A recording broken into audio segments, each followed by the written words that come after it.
sobre a asma e o seu impacto, ou nomeadamente não só a asma, mas todas estas doenças alérgicas das vias aéreas superiores e também das inferiores, como é o caso da asma, e do seu impacto na qualidade do sono, que acaba por ter impacto na nossa qualidade de vida, porque muitas vezes um sono de qualidade é essencial para também estarmos bem fisicamente e também mentalmente.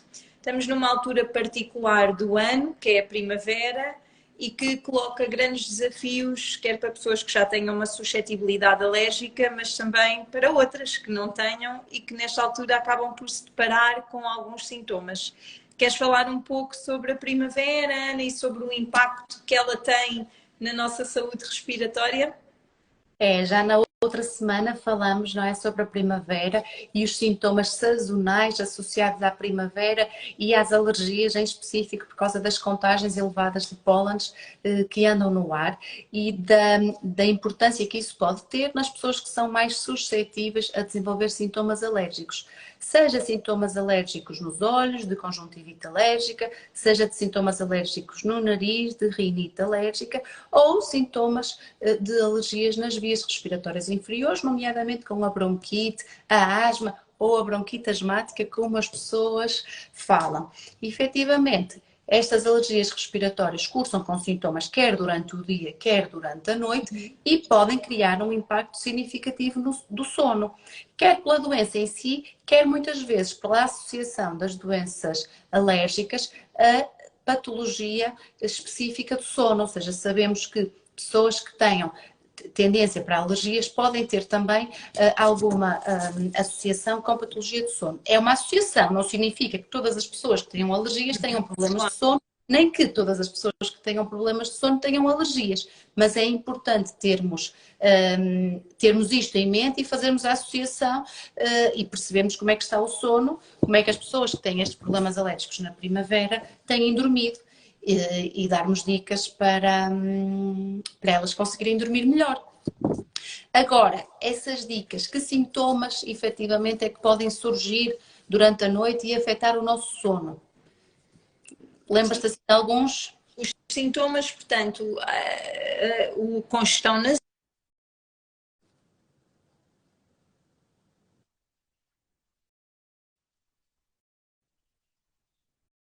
se o nariz estiver até totalmente obstruído, pode levar a que as pessoas tendam a respirar pela boca, que poderá dar boca seca de manhã.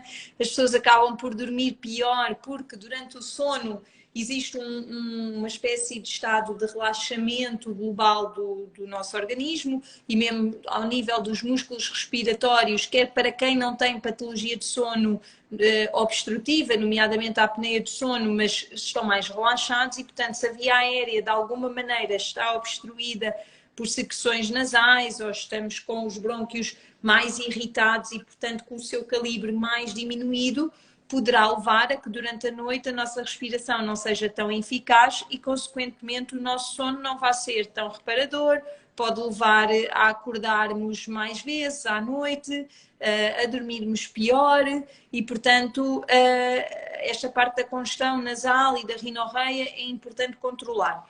Outro sintoma, por exemplo, numa pessoa que tenha asma ou mesmo alguma suscetibilidade, a tosse pode ser irritativa, pode ser uma tosse seca e pode até prejudicar a pessoa a conseguir dormir ou acordar muitas vezes por estar a tossir e depois mesmo durante a noite, se a pessoa não está a respirar bem, o sono acaba por não ser tão reparador.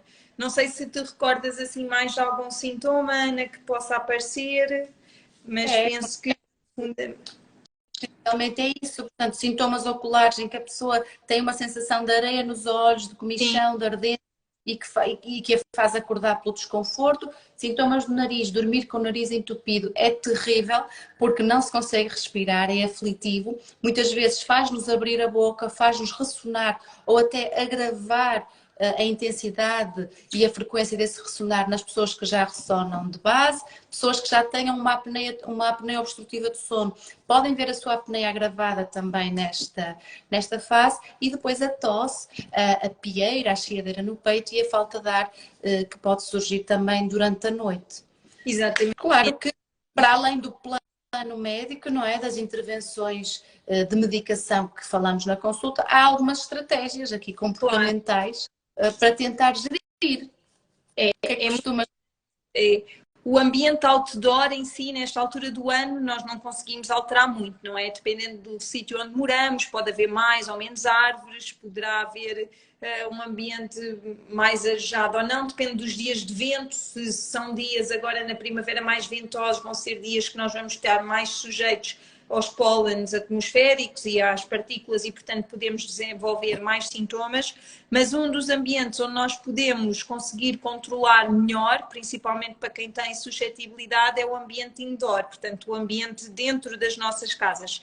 O ambiente outdoor é muito importante, tem que ser controlado com medidas de saúde pública. Hoje em dia, na realização das novas cidades, já se tem atenção ao tipo de árvores que são plantadas, os circuitos, portanto, já se tem isso em conta. Mas o que já está, e é muito difícil de alterar o ambiente outdoor. Não o ambiente indoor. O ambiente indoor podemos adotar nas nossas casas estratégias para tentar melhorar. Por exemplo, nos dias que está muito vento, se nós moramos em áreas que têm muitas árvores, convém não abrir as janelas para arejar nessa altura. Portanto, aguardar um pouco que a altura do vento serene e então abrir as janelas posteriormente. Mas é muito importante manter as casas arejadas. Vimos de um inverno muito chuvoso em que houve muitas residências tiveram problemas com fungos e infiltrações e, portanto, manter um ambiente não demasiado seco, não demasiado úmido, mas terem atenção à qualidade do ar dentro de casa, arejar as casas com frequência e em alturas do ano em que não em alturas do dia que não está tanto vento, e depois também a própria higienização, evitar pessoas que tenham alergias, não devem ter casas com muitos cortinados, não devem ter alcatifas. Portanto, deve ser tudo o mais clean possível, portanto, o mais fácil, poucos bibelôs, principalmente no quarto, ter uma atenção especial, que é onde a pessoa vai dormir e vai passar muito tempo. Portanto, os quartos devem ser arejados, idealmente só deveriam ter uma cama, uma mesinha de cabeceira e um candeeiro, portanto, sem tapetes, sem cortinados, portanto, tudo diminuindo a possibilidade de onde os ácaros e os outros micro-organismos se conectam, que é muito nessas fontes, não é? Pronto, apostar, digamos assim, em decorações mais clean, mais softs, mas também mais amigas da nossa saúde respiratória. Queres sugerir também assim outras estratégias, Ana? Há imensas coisas, é um mundo que podemos fazer dentro das nossas casas. Sim, para além disso, outra coisa importante que podemos fazer é, na transição desse ambiente outdoor para um ambiente indoor, as nossas roupas trazem também muitas vezes pólenes, sujidades, portanto é importante nas pessoas que são mais alérgicas não guardar a roupa suja, que às vezes guardamos num cesto da roupa no quarto, guardar noutro local sem ser no quarto. Quando chegamos a casa, tirar a roupa, até tomarmos um banho para removermos esses pólenes que ainda estão em circulação, quer quando chegamos a casa, quer eventualmente antes de irmos dormir, um banho tranquilo, relaxante, é também um bom ritual pré-sono que nos ajuda a acalmar, a relaxar tanto o corpo como a mente e adormecermos mais facilmente. Portanto, é importante não ter a roupa, não acumular a roupa no quarto. Alguns cuidados também em relação à cama, aspirar o colchão, aspirar a almofada, trocar a roupa de cama todas as semanas, ter atenção em relação a esses tecidos, a esses materiais que temos dentro do quarto e que acumulam efetivamente muitos ácaros. Outro assunto que é pouco falado é também o pelo dos animais. As pessoas que têm animais de estimação e que são alérgicas ao pelo, dormir com os animais não é recomendado. Portanto, fazemos o mesmo em relação às pessoas, cada um dorme na sua caminha, é a melhor forma de conseguirmos dormir bem. Depois, outro assunto importante e óbvio, claro, falar de todas estas questões com o médico na consulta médica, tomar a medicação recomendada.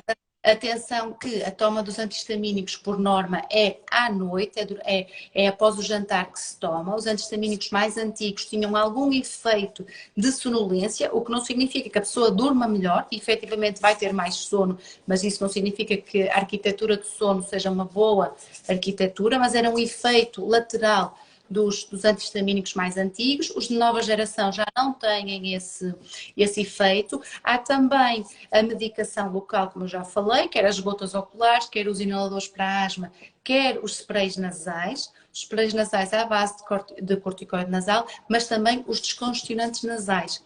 É importante ver que há descongestionantes nasais que vão fazer uma vasoconstrição, ou seja, vão diminuir o tamanho dos vasos no nosso nariz para o nariz não ficar tão entupido. No entanto, podem ter como efeito lateral algum grau de estimulação cognitiva, taquicardia, por exemplo, a pessoa sentir algumas palpitações, e por isso muitas vezes é que se dizem que este tipo de descongestionantes só devem ser usados uns 5 dias, também podem criar habituação. Mas é importante ver que alguns destes descongestionantes podem ter aqui alguns sintomas perturbadores no sono e com impacto negativo. Portanto, são algumas das estratégias que podemos usar para conseguirmos dormir melhor nesta fase de alergias. Já a semana passada também falámos nisso, a medicação é importante cumprir e nesta medicação muitas vezes tirando nesses SOS, como tu estavas a dizer, e que têm esses efeitos adversos, estes descongestionantes nasais que podem ter, são para ser utilizados num curto espaço de tempo e não por norma em rotina, mas a medicação deve ser feita de forma regular e os efeitos podem não ser sentidos logo nas primeiras 24 a 48 horas. Muitas vezes esta medicação, para ter algum efeito benéfico para a pessoa sentir, é preciso muitas vezes cerca de uma semana até haver benefício. Portanto, não é algo que se vá tomar um antihistamínico no dia e no dia a seguir sentir uma franca melhoria, porque muitas vezes, na maioria dos casos, requer uma regularidade. E é importante cumprir, por muito que a pessoa não sinta logo um benefício imediato, é importante cumprir para depois haver benefício sintomático e a pessoa andar melhor. Eu costumo dizer muitas vezes que a rinorreia ou a sinusite não é potencialmente perigosa para a vida, não é? Portanto, não coloca ninguém em risco de vida. Uma asma mal controlada, se for grave, já não é bem assim, embora seja raro haver fatalidades associadas a estas duas patologias, mas são ambas patologias que degradam a imensa qualidade de vida das pessoas no dia a dia. Portanto, uma pessoa andar sempre a suar só com comichão, portanto, são bastante debilitam as pessoas, além de que, por exemplo, um asmático também mal controlado quer fazer atividade física sente maior limitação e hoje em dia existe uma panóplia de oferta de medicação com muito poucos efeitos adversos ou praticamente nenhuns, desde que sejam bem acompanhados e bem aconselhados, eu acho que as pessoas podem viver a 100%, fazerem as atividades que querem sem estarem preocupadas com os sintomas que vão ter na primavera ou no inverno. O importante é manter um bom controle e cumprir o que foi aconselhado pelo médico assistente, claro. Sim. Se mesmo assim, fazendo a medicação, usando estas estratégias de controlo, os sintomas continuarem não controlados, é muito importante recorrer à consulta médica e pensar noutras estratégias para controlar a doença e para controlar os sintomas. Queria-te fazer uma pergunta, Rafael, que me fizeram no outro dia. Então, numa consulta no outro dia, em relação também, estávamos a falar sobre este assunto, perguntaram-me se deveriam usar uma ventoinha para ajudar a manter os ácaros nos sítios e eles não andarem em circulação para não terem comichão no nariz. Estás a falar de uma ventoinha convencional, daquelas de pás que rodam. Sim. É assim, se o ambiente for indoor, um ambiente fechado, a ventoinha, a meu ver, a única coisa que faz é espalhar os ácaros no ar. Portanto, apenas aumenta a velocidade a que eles estão. Acredito que na frente mesmo da ventoinha não vai haver tantos, não é? Porque vão ser empurrados, mas também ninguém quer, se calhar, passar muito tempo com a cara em frente a uma ventoinha. Exato. Não acho que estamos de acordo. Portanto, a ventoinha vai espalhar os ácaros, não vai fazer nenhum efeito em relação à limpeza dos ácaros. Já um purificador pode ser diferente. Aí o purificador de ar é uma solução também, aquelas plantas purificadoras de ar, ou mesmo um purificador próprio, como o filtro essa. Existem imensos purificadores hoje em dia no mercado e têm benefício, e quem tem grandes problemas ou gestão, ou quem tenha dificuldade em melhorar o ambiente dentro da sua casa, nomeadamente porque vive numa zona com muitas árvores, muito poluída, que não consegue manter muitas vezes as janelas abertas da casa durante muito tempo, os purificadores de ar, hoje em dia, há muitos no mercado, podem ser uma boa opção. Tu falaste numa questão interessante, que são as plantas. Geralmente, nós, pneumologistas, não gostamos muito de plantas indoor, mas existem algumas espécies de plantas, nomeadamente, recordo-me agora da espada de São Jorge, que é aquela que Lírio mais... da Paz, sim, espada de São Jorge. São espécies de plantas. A espada de São Jorge tem a vantagem de não requerer grande manutenção em termos de rega, e são plantas que cientificamente está demonstrado que têm benefício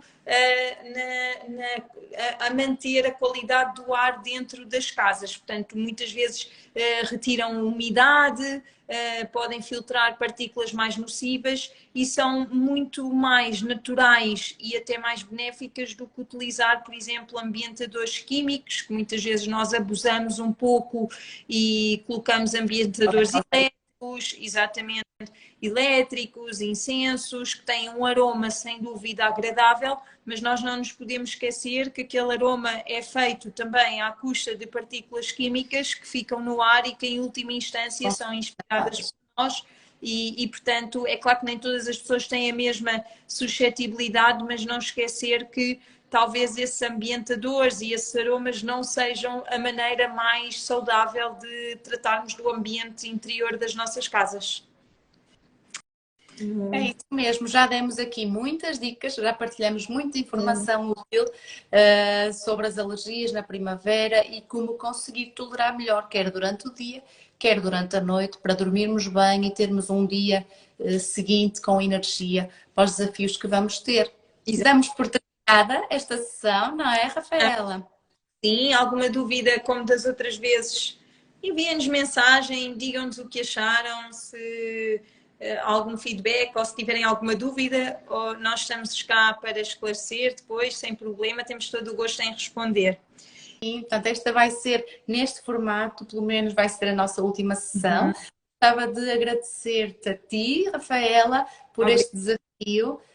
Foi um desafio muito giro. Gostava de agradecer a quem nos tem acompanhado, tem assistido, tem dado feedback. Foi muito interessante fazer estas lunch and learn, todos aprendemos, assim, momentos curtos à hora de almoço, e novos desafios virão. Vamos trabalhar nisso. Nós vamos estar bem, então vamos. Bom trabalho. Obrigada, igualmente.